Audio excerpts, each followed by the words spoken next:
Jeste li ikada osjetili trnce niz kralježnicu, čitajući određene odlomke u Bibliji, odlomke koji govore o budućnosti? Odlomke koji su se činili toliko udaljeni od našeg svakodnevnog života, ali su nekako pobudili osjećaj čuđenja, možda čak i malo zebnje, duboko u nama. Prijatelji, Biblija nije samo drevni tekst ispunjen pričama. To je živi vodič za naše živote. I da, ona čak govori i o vremenima u kojima upravo sada živimo. Dobrodošli na Vjera 24. U ovom poučnom videu idemo zajedno na putovanje. Putovanje kako bismo istražili 7 zapanjujućih biblijskih proročanstava koja se ostvaruju pred našim očima u 2025. Biblija govori o vremenu kada će se izraelski narod, raspršen stoljećima, ponovno okupiti, narod ponovno rođen u svojoj zemlji. Prijatelji, ne moramo gledati daleko da bismo vidjeli ispunjenje ovog proročanstva. 1948. godine, protiv svih izgleda, Izrael je proglašen državom. Razmislite o tome. Nacija uspavana stoljećima, odjednom se pojavljuje na svjetskoj pozornici. Ovo nije samo povijesna fusnota, to je snažan znak, svjetionik nade i svjedočanstvo Božje vjernosti.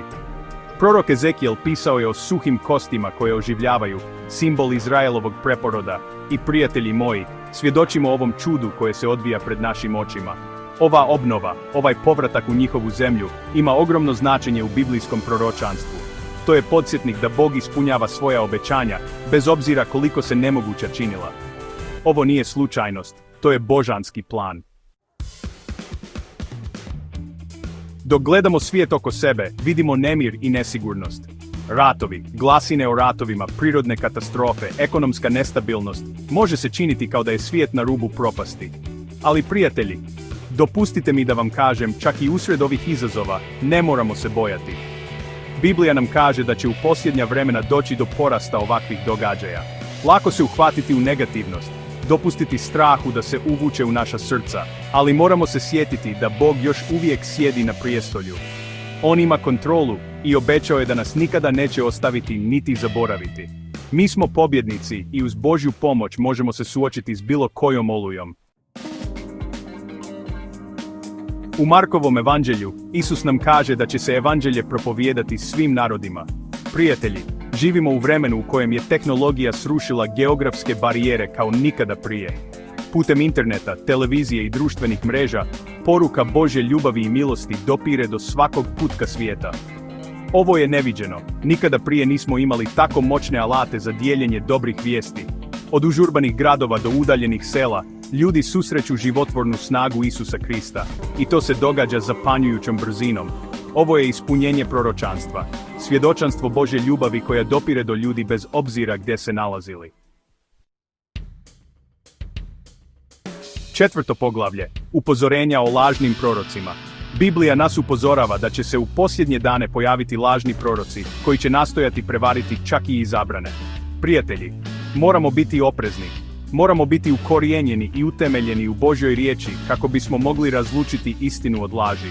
Lažni proroci mogu izgledati šarmantno, mogu obećati blagostanje i lake odgovore, ali njihova poruka nije od Boga.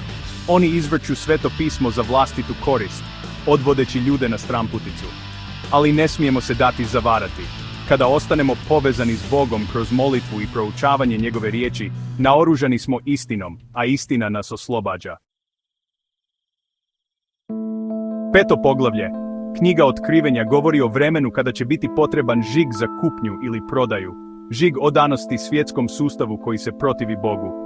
Prijatelji, iako ne znamo točno kakav će oblik ovaj žig imati, vidimo svijet koji postaje sve više ovisan o tehnologiji, o digitalnim valutama, o sustavima kontrole. Ovdje se ne radi o tome da postanemo bojažljivi ili paranoični.